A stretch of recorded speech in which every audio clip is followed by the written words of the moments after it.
샬롬. 주님의 이름으로 여러분들 또 환영합니다. 오늘 말씀은 요한복음 6장에 있는 말씀 저희가 보죠. 6장 30절에서 39절까지 는 말씀 함께 보도록 하겠습니다. 요한복음 6장 30절입니다. 그들이 묻되 그러면 우리가 보고 당신을 믿도록 행하시는 표적이 무엇이니까? 하시는 일이 무엇이니까? 기록된 바 하늘에서 그들에게 떡을 주어 먹게 하였다 함과 같이 우리 조상들은 광야에서 만나를 먹었나이다.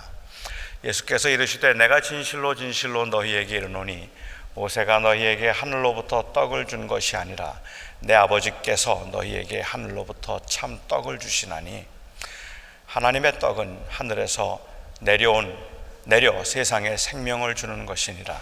그들이 이르되 주여 이 떡을 항상 우리에게 주소서. 예수께서 이르시되 나는 생명의 떡이니 내게 오는 자는 결코 줄이지 아니할 터이요 나를 믿는 자는 영원히 목마르지 아니하리라. 그러나 내가 너희에게 이르기를 너희는 나를 보고도 믿지 아니하는도다 하였느니라. 아버지께서 내게 주시는 자는 다 내게로 올 것이요 내게 오는 자는 내가 결코 내쫓지 아니하리라. 내가 하늘에서 내려온 것은 내 뜻을 행하려 함이 아니요 나를 보내신 이의 뜻을 행하려 함이니라. 나를 보내신 이의 뜻은 내게 주신 자 중에 내가 하나도 잃어버리지 아니하고 마지막 날에 다시 살리는 이것이니라. 아멘. 우리가 똑같은 사건을 접해도 그 사람이 가지고 있는 관심에 따라서 무엇을 보는가 하는 것이 달라지고 그 보는 초점이 달라지기도 하고 관점이 달라지기도 합니다. 가끔 영화를 보면은요, 형사가 범인을 잡기 위해서 지나가던 차를 세우고 그 범인을 쫓기 위해서 악한 사람을 잡기 위해서 지나가는 차를 세우고 그 차의 주인을 내리도록 하고는 그 남의 차를 타고 그 범인을 쫓아가다가 옆에 있는 차들을 들이받으면서 마침내 범인을 잡는 그 아주 스릴 있는 장면을 가끔 나옵니다. 아마 이런 영화를 본다면 그 범인을 잡는데 관심을 갖거나 초점을 맞춰서 보는 경우에 있어서는 잘 모르겠지만 그 장면 하나를 볼 때에도 어떤 관점에서 어떤 관심을 가지고 보는가에 따라서 보는 게 조금 달라질 것 같아요. 영화 감독 지망생 같으면 저 장면을 어떻게 찍었을까? 굉장히 잘 찍었네. 무슨 기술을 사용했을까 하는 걸 볼 것 같고요. 음악도라면 그 영화 배경과 그 장면이 과연 맞는가 하는 것들에 더 많은 관심을 가질 것 같습니다. 메케닉은 저 부서진 차가 견적이 얼마나 나올까 하는 것들을 아마도 계산하지 않을까 싶고, 목사는 그 차가 지나가는데도 거기에 나오는 그 교회가 도대체 루터교일까 장로교일까 하는데 더 많은 관심을 가지고 그걸 보지 않을까 하는 생각을 합니다. 변호사들이라면 저 형사를 상대로 고소를 할 수 있을까, 아니면 국가를 상대로 얼마나 받아낼 수 있을까, 이런 것들에 대해서 생각을 할지도 모르겠다고 생각합니다. 얼마 전에 제가 라디오를 듣는데 이 상습적으로 아버지에게 구타를 당하는 어린 소년을 어떻게 도와주어야 할 것인가 하는 것에 관해서 한 여성 상담가와 이야기를 나누는 것이었습니다. 근데 게스트로 나왔던 그 상담가였던 여자분이 지속적으로 그동안에 여자들이 얼마나 불평등한 대우를 받았는지 모른다는, 그 여자들의 그 불평등한 사회의 문제 때문에 이 아들이 상습적으로 그렇게 폭행을 당하고 있는 것이라는 이야기를 자꾸 강조했어요. 조금 짜증이 나기는 했지만 그분은 결국 모든 문제는 이 남녀가 평등하지 않은 불공평한 사회에서부터 비롯된다고 하는 그 문제의 근본적인 원인을 거기에 두고 그곳에 대한 관심 때문에 아주 전혀 다른 문제 같은 그 문제도 항상 그 관점에서만 풀거나 해석을 하려고 하는 것을 느낄 수 있었습니다. 요한복음을 보면 이런 비슷한 이야기들이 굉장히 많이 나오는 것 같습니다. 요한복음은 동문서답으로 유명하죠. 사람들이 하는 이야기와 예수님이 하는 이야기가 잘 맞지를 않습니다. 그래서 엉뚱한 이야기를 하는 것 같아요. 니고데모가 와서 어떻게 하면 영생을 얻을 수 있습니까? 어떻게 하면 거듭날 수 있습니까? 모태로 들어가야 거듭날 수 있습니까? 라고 물을 수밖에 없었던 것은 주님께서 느닷없이 내가 거듭나야 하리라고 말씀하셨기 때문에 그렇습니다. 여자에게 주님께서 말씀을 하시면서 목말라는 여자에게 내가 주는 물을 마시면 목마르지 않을 것이라고 말씀을 하셨기 때문에 그 여자는 그러면 그 물을 나에게 주어서 다시는 물 길러 오지 않게 주시옵소서라고 이야기를 합니다. 주님은 그 이야기를 듣고 너무 답답해서 도대체 이렇게 못 알아들을까 싶어서 내 남편을 데려오라는 말씀을 주님이 하셨다는 것을 우리가 볼 수 있습니다. 오늘 본문을 보아도 주님께서는 이 동문서답을 하시는데 주님이 좀 별난 분이다 하는 느낌을 갖게 만드는 건 사실입니다. 요한복음은 그렇게 주님이 아주 특별한 분이고 별난 분이라는 것을 이야기하는 것 같은데 단순히 그가 하나님의 아들이라서 그가 별난 분이라고 이야기를 하는 것이 아니라 그 예수님이 가지고 계신 궁극적인 관심이 우리가 가지고 있는 관심과 다르기 때문에 주님이 별난 분처럼 보이고 예수님의 대화와 그리고 사람들의 대화가 서로 맞지 않는 것 같다는 생각을 합니다. 요한복음에서 자주 볼 수 있는 그러한 특징이지만 요한복음에서 사람들이 이야기하고 있는 우리 현실에서 당하고 있는 문제들, 배고픈 문제, 목마른 문제, 고통의 문제, 그리고 이 윤리의 문제들, 이런 문제들에 관해서 고민을 하면서 주님 앞에 다가오면 주님께서는 그 말씀을 들으시고 대답을 하실 때 사람들의 관심이 이 earthly한 것에 관심이 있다면, 세상적인 이 땅에 사는 동안의 문제에 관심을 가지고 찾아온다면 주님의 대답은 항상 heavenly한 그 영원한 하나님의 나라에 관한 것을 이야기를 하기 때문에 두 이야기가 서로 맞지 않는 것처럼 보이지 않을까 하는 생각이 듭니다. 오늘 본문을 우리가 한번 보아도 그렇습니다. 하루 종일 예수님께서 병자들을 고치시고 설교를 하셨기 때문에 주님도 굉장히 많이 지쳐 있었습니다. 마가복음에 보면 하루 종일 식사를 하지 못하셨다 그랬어요. 예수님께서 식사도 하지 못할 만큼 병자들을 케어하셨고 병자들을 사랑하셨고 가난하고 헐벗은 사람들을 위로하셨고 그리고 하나님의 말씀을 온전하게 선포하셨습니다. 그렇게 하시다가 주님께서 너무 지치셨기 때문일 겁니다. 너무 피곤하셨기 때문일 겁니다. 오후쯤에 주님께서 이제 안 되겠다고 제자들에게 배를 타고 먼저 호수를 건너가라고 말씀을 하시고 주님은 다른 곳으로 피하셨다가 늦은 시간에 주님은 그 호수를 걸어서 이제 드디어 제자들에게 가셨습니다. 산으로 올라가신 겁니다. 그런데 이제 마가복음에 있는 기록하고 그 다음에 요한복음에 있는 기록이 조금 다르기는 하지만 요한복음에 있는 기록을 보면 6장에 보면은요, 주님께서 이 큰 무리들이 따르기 때문에 병자들을 고치시는 표적을 보이심으로 인하여서 큰 무리들이 따름으로 주님이 산에 오르사 제자들과 함께 그 산에 앉으시니, 그 다음에 5절을 보면 6장 5절에 재미있게 표현되어 있습니다. 예수께서 눈을 들어 큰 무리가 자기에게로 오는 것을 보시고 라고 이렇게 얘기를 하고 있어요. 주님께서 이제 그들을 피해서 주님이 가셨는데 제자들을 먼저 주님이 보내셨습니다. 이건 아마 군중들을 따돌리기 위한 건지 모르겠어요. 그리고 주님께서는 다른 곳으로 가셨어요. 어디로 갑자기 사라지신 겁니다. 거기에 모여있던 사람들, 수많은 병자들과 병자들을 고치는 것을 보았던 그 열광했던 군중들이 주님을 찾기 위해서 온 사방으로 헤매는데 주님을 찾을 수가 없는 겁니다. 주님은 어느 곳으로 잠적하셨다가 그날 밤에 그 호수를 건너서 제자들과 합류하셨어요. 그리고는 산에 올라가서 제자들과 이제 앉아서 모처럼 쉴 시간을 갖고 있는데, 그런데 수많은 무리들이 예수님을 찾아다니다가 예수님을 발견하고는 예수님을 향해서 산으로 오르고 있는 모습을 보고 있는 겁니다. 그 모습을 보면서 주님은 어떤 마음이 드셨을까? 저라면 그때 무슨 말을 했을까? 이놈의 인기, 식을 줄을 모르네. 좀 쉬게 좀 두지. 뭐 이렇게 내가 뭐 어떻다고 나를 이렇게 찾아다니나, 뭐 이런 생각했을까요? 주님께서 그렇게 무리들이 올라오는 걸 보시면서 짜증난다. 좀 쉬었으면 좋겠는데 이제 좀 쉬려고 왔는데 또 쫓아오네. 하고 그렇게 주님께서 짜증을 내셨을까? 아니었던 것 같아요. 오히려 이 말씀을 보면은 오는 것을 보시고 빌립에게 이르시되 이 사람들 뭘로 먹이면 좋을까? 말씀하셨어요. 저 수많은 사람들이 저렇게 나를 찾아 헤매다가 지금 나를 발견하고 산을 오르고 있는데 빌립에게 묻기를 어디서 떡을 사서 저들에게 먹이면 되겠느냐라고 그렇게 묻습니다. 물론 마가복음에 있는 말씀이나 아니면 마태복음에 있는 말씀을 보면 주님께서 말씀을 가르치는 중에 해가 어두워졌기 때문에 먹을 것이 없어서 그들에게 먹을 것을 주라고 제자들에게 말씀하셨다고 기록이 되어 있습니다. 아마도 그 기록이 더 정확할지 요한복음에서는 이걸 좀 다른 관점에서 보고 있는 것 같아요.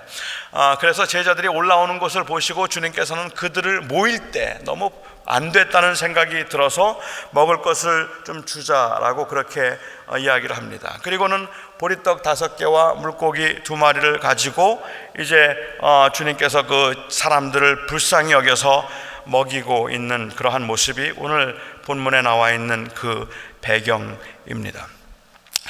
너무 불쌍히 여기는 마음이 주님에게는 있었단 말입니다. 그런데 주님이 정말로 불쌍한 것은 그 한 끼를 해결해 주는 것이 아니라 그들의 궁극적인 문제, 영적인 갈증을 아직도 해소하지 못하고 있다는 것이 그들이 가지고 있던 궁극적인 문제였던 것 같습니다. 여기에 이 사람들은 지금 예수님의 신비함을 경험하고 있는 겁니다. 저는요, 이 병자를 고치는 기적도 신기하다고 생각하고 예수님께서 물 위를 걷는 그 장면도 신기하다고 생각하고, 저는 주님께서 베푸신 기적 가운데서 이 시각장애인의 눈을 뜨게 하시는 것도 굉장히 큰 기적이라고 신기하다고 생각을 하지만, 주님께서 행하신 기적 가운데 제가 제일 부럽기도 하고 제일 신기한 게 이 오병이어의 기적입니다. 보리떡 5개를 가지고 5개 떡인데 떼어서 먹여도 끝이 없는, 크게 줄지 않는, 이 대단하지 않습니까? 저는 이제는 끊었습니다만은 자기 전에 항상 새우깡 한 봉지를 먹었던 때가 있습니다. 그 새우깡이 너무 맛있어서, 새우깡은 여러분 정말 맛있습니다. 새우깡은 한번 이렇게 빠지면 빠져나오기가 어려운 그러한 그 아주 독특하고 중독성이 있는 과자라고 저는 생각을 해서, 저는 지금도 다시 빠질까 봐 근처를 가지 않고 있는데 그 새우깡 한 봉지를 매일 한 봉지씩 제가 먹었어요. 저는 63일 동안 하루도 빼놓지 않고 새우깡 한 봉지를 밤에 먹은 적이 있습니다. 그때 그 새우깡을 먹으면 그게 없어지는 게 아까운 거예요. 거의 다 떨어져 가는 게 그게 아까운데, 이럴 때 제 아내가 그 봉지에 손을 넣으면 정말 못 참아요. 그 얼마 되지도 않는다. 이럴 때는 정말로 그냥 새우깡 봉지에서 새우깡이 그냥 계속해서 넘쳐나면 얼마나 좋을까. 지금 제 몸은 제 몸이 아니겠지만 이런 생각을 하는데, 이 떡을 그냥 너무 신기한 겁니다. 그 보리떡 5개를 내놓았는데, 그리고 떡을 먹고 난 다음에 거기에 남아있는 것, 광주리만 12광주리가 남았다. 도대체 어떻게 그런 일이 가능할 수 있을까? 수학적으로 물리적으로 있을 수 없는 일들을 지금 주님께서는 하고 계신 겁니다. 그들은 그것을 보고 너무 신기했던 것 같습니다.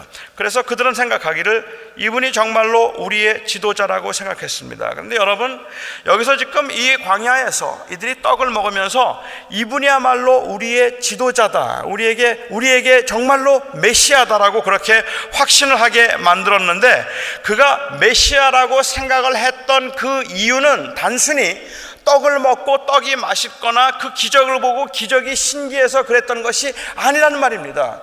그들이 예수님을 메시아라고 확신할 수 있게 만들었던 것은 바로 예수님께서 그 오병이어의 기적을 통하여서 보여주셨던 표적입니다.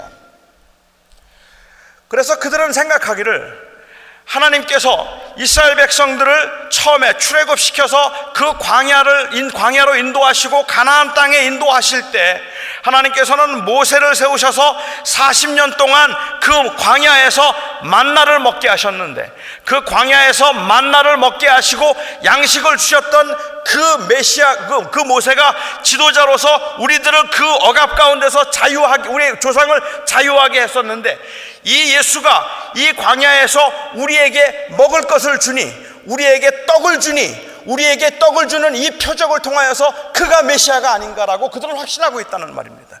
그래서 예수님께서 메시아일 것이라고 생각하고 우리를 이 압제 가운데서, 이 가난 가운데서, 이 고통 가운데서 우리를 자유하게 하실 분이 바로 이분이라고 생각을 해서 그들은 예수님을 왕으로 추대하기로 한 겁니다. 그래서 예수님을 왕으로 삼자고 했어요. 우리의 왕이 되어달라고 간청을 하고 있는 모습입니다. 그래서 밤새도록 주님을 찾았다는 것이고, 그렇게 해서 그 떡을 만드시는 모습을 보면서 이것보다 더 큰 표적이 어디 있습니까? 그래서 그들은 그 떡을 그 표적을 보았기 때문에 주님을 왕으로 삼고자 하는 것인데, 주님께서는 오히려 그렇게 말씀하지 않으시는 겁니다. 그래서 그들이 오늘 30절에서 묻고 있는 거죠. 도대체 우리가 당신을 믿도록 행하시는 그 표적이 무엇입니까? 하시는 일이 무엇입니까? 기록된 바 하늘에서 그들에게 떡을 주어 먹게 하였다 함과 같이 우리 조상들은 광야에서 만나를 먹었나이다. 당신이 지금 그 일을 하고 계시는 건 아닙니까? 라고 이야기합니다. 여러분, 이쯤 되면 굉장히 좋은 믿음 아닙니까? 상당히 좋은 믿음 아닙니까? 그런데 주님께서 그들에게 말씀하시기를, 너희가 나를 찾은 까닭은 표적을 본 까닭이 아니라 떡을 먹고 배부른 까닭이다 라고 말씀을 하셨습니다. 나를 찾은 것은 표적을 본 까닭이 아니라 먹고 배불렀기 때문이다. 군중들은 깜짝 놀라서 반응합니다. 당연한 일이죠. 우리가 배부르기 위해서 주님 찾는 거 아닙니까? 당연한 일이죠. 우리가 먹고 배부르기 위해서 주님을 찾는 것이고, 바로 주님이 보여주신 표적은 그것을 위한 표적이 아니었습니까? 사람이 메시아를 찾는 이유가 무엇이겠습니까?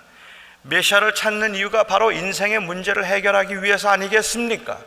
당연한 거 아닙니까? 그들은 그래서 주님의 말씀이 더 의아했을 거라고 생각합니다. 아니, 어떻게 생각하면 오해일 수도 있죠.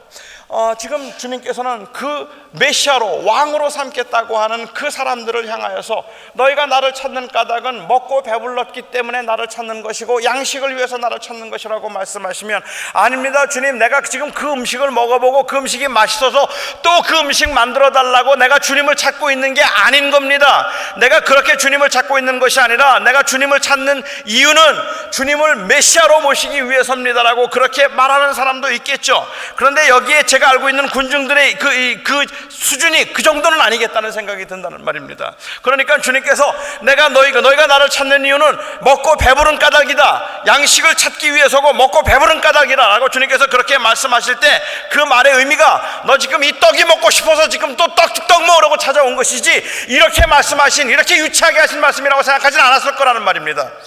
먹고 배부른 까닭이라고 하는 그 말의 의미가 바로 인간의 문제를 해결해주고, 그리고 근본적인 인간이 우리가 가지고 있는 그런 갈증을 해소해 줄 수 있는 왕으로서 우리에게 행복을 줄 수 있는 분으로 우리가 믿고 있기 때문에 찾고 있다는 이야기입니다. 맞습니다. 우리는 그 문제 때문에 주님 찾아요. 주님께서 그 문제를 해결해 주시기를 위해서 주님을 찾고 있는 겁니다. 하나님을 믿어서 좋은 게 뭡니까? 하나님 믿는데 여전히 배고프고, 여전히 헐벗고, 여전히 아프고, 여전히 사업이 안 된다면 하나님이 우리를 사랑하시는 것을 우리가 도대체 어떻게 확신할 수 있습니까?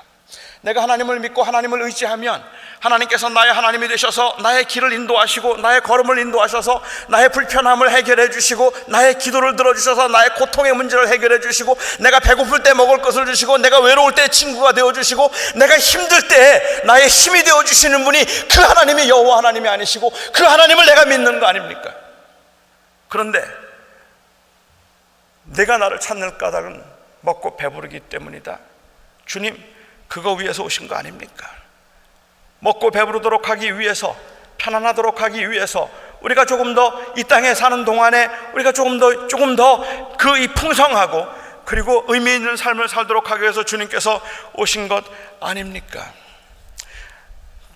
아마도 거기에 모였던 군중들은 그런 이야기를 하고 있지 않을까라는 생각을 저는 합니다.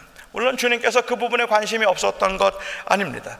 그래서 주님께서는 먹여주셨고 주님께서는 고쳐주셨습니다. 여러분, 지금 이 이야기에 나오고 있는 대화의 흐름을 한번 보시라는 말입니다. 처음에 이 사마리아 여인과의 이야기도 마찬가지였지만 이 먹을 것을 주는 일을 시작하신 분은 주님이세요. 제자들이 그 많은 군중들이 산으로 올라오는 것을 보시고 그들을 주님께서는 불쌍히 여기는 마음이 있어서 그 몰려드는 군중들을 보면서 주님께서 제일 먼저 가지셨던 그 이미디어트한 그러한 그 이 필링이 무엇인가 하면 저들 배고플 텐데 누가 먹을 것 좀 줘야 하지 않을까. 그것이 주님께서 가지셨던 마음이었습니다. 그래서 주님께서는 그들에게 먹을 것을 주셨단 말입니다. 떡을 만들어서 기적을 베풀어서 그들을 먹여주시고 표적을 보여주셨단 말입니다. 그렇게 그 표적을 본 사람들이 그 표적의 열광에서 주님을 왕으로 삼고자 할 때 주님께서는 갑자기 백업을 하고 계시는 겁니다. 내가 너를 불쌍히 여겨서 먹을 것을 주었지만 내가 이 땅에 온 것은 내가 너에게 궁극적으로 주려고 하는 것은 그 떡이 아니라 생명이다. 내가 너희에게 궁극적으로 주고자 하는 것은 그냥 먹고 배부르도록 하기 위함이 아니라 영원한 생명을 얻도록 하기 위해서 너에게 온 것이고 나를 믿는 자는 영원히 살 것이며 줄이지 아니할 것이라고 주님께서는 말씀하고 계시는 겁니다. 그러니까는 우리가 살아가면서 지금 우리가 가지고 있는 그러한 그 이미디어트한 프로블럼들이 우리에게는 틀림없이 있습니다. 인생의 문제가 거기에 있는 것처럼 보이기도 한다는 말입니다. 지금 우리의 문제는 영어예요. 지금 우리의 문제는 신분이에요. 지금 우리의 문제는 사업이고 지금 우리의 문제는 건강이에요. 당장의 문제이기는 하지만 당장의 문제라서 그 문제 해결되면 그러면 내가 정말로 행복해질 수 있을 것 같고 내 삶이 안정될 수 있을 것 같아서 우리가 그것을 놓고 하나님 앞에 기도하고 간구하고 그렇게 구하고 간구하는 우리들을 하나님께서는 불쌍히 여기신단 말입니다. 하지만 그 문제 해결되면 행복하겠습니까? 그 문제 해결되면 행복하시겠습니까? 지금 여러분들이 가지고 있는 당장의 문제, 영주권 문제가 해결되면 여러분 행복하시겠습니까? 영주권 문제 해결하고 고생하고 있는 옆에 있는 분들 보이지 않으십니까? 여러분 부자가 되고 나면 사업 형통하고 나면 그러면 행복하시겠습니까? 그렇게 사업이 잘 되어서 좋은 집에서 살고 있는데 그런데 얼굴에 그늘이 있는 분들 옆에 계신 분들 보고 계시지 않습니까? 아니 이 세상에서 벌어지고 있는 일을 보고 있지 않습니까? 그것조차도 없어서 힘들어하는 것을 주님께서는 불쌍히 여기시지만 궁극적으로 주님께서 풀고자 했던 문제는 주님께서 우리에게 주고자 했던 것은 진정한 행복은 그러한 문제들, 우리의 눈앞에 있는 문제들을 해결해 주는 것만이 아니었던 것 같아요. 나면서부터 장애인이 되어서 성전 앞에서 구걸하던 사람이 고침을 받고 난 후에 과연 그의 인생의 문제가 해결되었다고 말할 수 있을까? 죽었던 도르가가 다시 살아나면 인생의 문제가 해결되는 겁니까? 다시 죽지 않습니까? 사람을 절망하고 불행하게 만드는 것은 제가 이해하기에는 사람이 불행하다 생각하고 사람이 절망하게 만드는 것은 내가 지금 살아가면서 느끼는 부족함이 아닙니다. 사람들이 지금 절망하고 힘든 것은 그 부족함이 아니라 생명의 한계입니다. 생명의 한계가 사람들을 훨씬 더 불안하고 훨씬 더 초조하게 만드는 것 같아요. 두 번도 기회가 주어지지 않는 바로 이 생명의 한계입니다. 사람들은 이 한계 때문에, 이 생명의 한계 때문에 조급해하는 것입니다. 더 늦기 전에 빨리 돈을 벌어야 할 것 같고 더 이상 기회가 없어지기 전에 빨리 이루어져야 할 것 같고 내년이 아닌 금년에 이 문제를 해결해야 될 것 같은 이유는 바로 시간이 없다는 겁니다. 얼마 남지 않았다는 겁니다. 이것이 인간의 근본적인 문제입니다. 생명의 한계, 생명의 한계. 저는 사람 중에 건강에 인생의 목표를 두는 사람은 아무도 없다고 생각합니다. 다만 건강해야 보람된 일을 하고 만족된 삶을 살 수 있기 때문입니다. 사람들은 아무도 돈에 인생의 목표를 두는 사람은 아무도 없습니다. 하지만 돈은 인간을 행복하게 만드는데 최고의 수단이라고 사람들은 생각하고 있기 때문에 그 돈을 추구하고 있는 것입니다.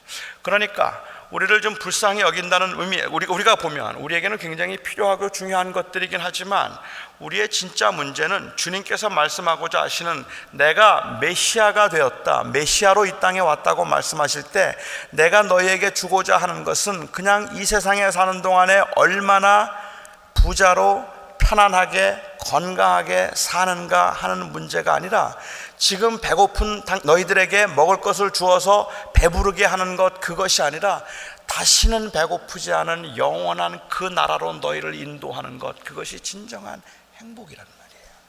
내가 그것을 너희에게 주기 위해서 왔다고 주님은 말씀하시고, 바로 그것을 주시기 위해서 이 땅에 오신 주님께서 우리들을 보시면서 불쌍히 여기셔서 먹을 것을 주시고 병을 고쳐주셨는데, 이 군중들의 심각한 문제는 무엇인가 하면, 주님께서 먹을 것을 주시면 그 먹을 것을 주셨다는 것, 그 먹을 것은 좋은 것입니다. 먹을 것은 좋은 것이에요. 그런데 사람들의 문제는 바로 이 좋은 것을 궁극적인 것으로 만들어 버렸다는 것이 문제입니다. 그 먹을 것을 주님께서 주셨다는 건 너무 좋은 일이지만, 그 주님께서 주신 그것을 먹고 난 다음에, 그래, 내가 이 땅에 사는 동안에 이거 이렇게 잘 먹으면서 살면 좋겠다, 그렇게 생각을 하고 그것을 얼티메트한 것으로 만들어버리고 우리의 우상으로 만들어버리고, 그것이 마치 결국 행복인 것처럼 생각하게 만든 것이 저는 우리들의 문제라고 생각을 합니다. 예수님께서 자꾸 엉뚱한 말씀을 주님께서는 하십니다. 주님을 찾아온 사람들이 그 전날 먹었던 떡이 너무 맛있어서 떡을 먹으러 온 사람들이 아닐 텐데, 그들은 예수님을 왕으로 삼아서 만족을 누리면서 편안하게 살고 싶은 사람들이고, 이 땅에서 그렇게 누리며 살고 행복하게 살고 싶은 사람들인데, 그렇게 행복하기 위해서 사실은 희생을 각오한 사람들입니다. 예수님을 왕으로 삼자면 로마와 싸워야 될 것이고, 당시 종교 지도자들과 싸워야 될 것이고, 예수님을 메시아로 모시자면 희생이 불가피한데, 그 희생을 각오하고라도 우리는 행복을 찾겠다고 말했던 사람들이 이 군중들입니다. 그러니까 그냥 아주 안일하고 태만하게 먹고 배부르기 위해서, 떡을 먹기 위해서 찾아온 사람들이 아닌데, 주님께서는 그들에게 하나님의 떡은 세상에서 생명을 주기 위해 하늘로부터 내리는 것이라고 말씀을 하셨어요. 군중들이 함성을 지르기 시작합니다. 그러면 그 떡을 우리에게 주소서. 이들은 지금까지도 여전히 행복은 이 땅에서 누리는 것에 있다고 생각했습니다. 이 떡을 항상 우리에게 주소서. 이 생명의 떡 예수를 믿음으로 영원한 나라에 들어가게 하소서 하는 이야기를 하는 것이 아니라, 그렇게 좋은 떡이라면 Give me this bread daily, 매일매일 나에게 이 떡을 주시옵소서라고 요청하고 있는 겁니다. 예수님도 우리의 행복을 원하십니다. 우리는 몰랐지만 주님은 아셨습니다. 이 떡은 만족을 주지 못합니다. 우리에게 만족을 줄 수 있는 것은 생명입니다. 우리에게 만족을 줄 수 있는 것은 오직 예수 그리스도, 그분 한 분뿐입니다. 바로 그분을 통하여서 우리에게 주신 영원한 생명만이 우리에게 줄 수 있는 만족이고, 인간이 가지고 있는 영혼의 갈증, 영혼의 갈증을 해결할 수 있는 유일한 길입니다. 주님께서는 우리들을 불쌍히 여기셔서 때로는 우리에게 먹을 것을 주실 겁니다. 주님께서는 우리들이 배고파하는 모습을 보고 불쌍히 여기셔서 주님께서는 기적을 통하여서라도 여러분들을 먹이시는 일이 있을 겁니다. 하지만 여러분들을 그렇게 먹이고 여러분들의 기도에 응답해 주셔서 여러분들의 문제를 해결해 주시는 그 주님께서 그것에 기뻐서 여러분들이, 그래, 주님이 이렇게 데일리 날마다 나에게 떡을 주심으로 이렇게 행복하게 여기서 살면 좋겠다고 그렇게 말한다면 주님께서 아마 백업하실 겁니다. 내가 너에게 주고 싶은 건 그게 아니다. 내가 너에게 주고 싶은 것은 영원한 생명이다, 영원한 나라라, 주님이 말씀하고 싶은 것입니다. 많은 분들은 이렇게 이야기합니다. 영생도 좋지만, 영원한 나라도 좋지만 그 뜬구름 잡는 이야기 그만하시고, 영원한 생명보다 지금 내가 당장 배가 고픈데, 당장 배고픈 현실의 문제를 해결해 주고 그 다음에 영원한 생명에 관한 이야기를 해야지, 지금 내가 당장 배가 고픈데 영생이 무슨 의미가 있겠습니까? 라고 말을 하기도 합니다. 저는 이 말처럼 큰 유혹이 없다고 생각합니다. 우리 믿는 사람들에게 있어서 우리가 궁극적으로 바라보아야 하는 것을 바라보지 못하면 우리는 이 땅에 있는 동안에 무엇을 먹어도 절대 절대로 만족할 수 없을 것이기 때문에 그렇습니다. 지금 그 문제 해결되고 나면 또 다른 문제 다가올 것이고, 그 문제 해결되고 나면 또 다른 문제 다가올 것이고, 그리고 결국에는 우리는 그러한 절망 가운데 다시 빠질 수밖에 없기 때문에 그렇다고 저는 생각합니다. 여러분들을 뵐 때, 그리고 저 자신을 볼 때도 마찬가지고 모든 인생이 다 그렇겠습니다만은, 지금도 제 마음속에 하고 싶은 기도가 있다면, 주님, 영원한 생명을 주신 것 감사하고 하나님이 우리의 아버지가 되신 것 진심으로 감사한데, 그래도 우리 사랑하는 성도들 행복을 위해서 조금만 더 편안하게 해주십시오. 조금만 더 먹을 것을 주십시오라는 말을 하고 싶어요. 저는 주님께서 때로는 그렇게 주시기도 하신다고 생각합니다. 하지만 저는 오늘 이 아침에 감히 여러분들에게 이렇게 말씀을 드리고 싶습니다. 하나님께서 여러분들에게 아무것도 주시지 않는 것 같다 할지라도 하나님이 그래서 여러분들의 행복을 원하지 않는다고 말씀하지 마시기 바랍니다. 하나님은 여러분들을 원하십니다. 하나님께서 저와 여러분에게 주셨던 이 예수 그리스도를 통해서 주셨던 이 생명, 이 영원한 생명, 이것은 우리가 사실은 이 땅에서 굶어도 행복하게 만들 수 있는 것입니다. 이 땅에서 아무것도 없는 것 같아도 기뻐할 수 있고, 위로할 수 있고, 감사할 수 있고, 소망할 수 있게 하는 것, 이것이 바로 생명입니다. 이것을 저희에게 주시기 위해서 예수님께서 친히 십자가에 죽으셨습니다. 주님은 그 배고픈 사람들에게 떡을 주시는 불쌍히 여기는 마음을 가지셨지만, 주님께서는 그 떡을 먹으며 이것이 행복입니다라고 말하고 주님을 메시아로 삼으려고 하는 그들을 주님께서는 떠나셨습니다. 왜냐하면 주님께서는 주고자 하시는 것은 그것보다 더 큰 것이었기 때문입니다. 기도하겠습니다.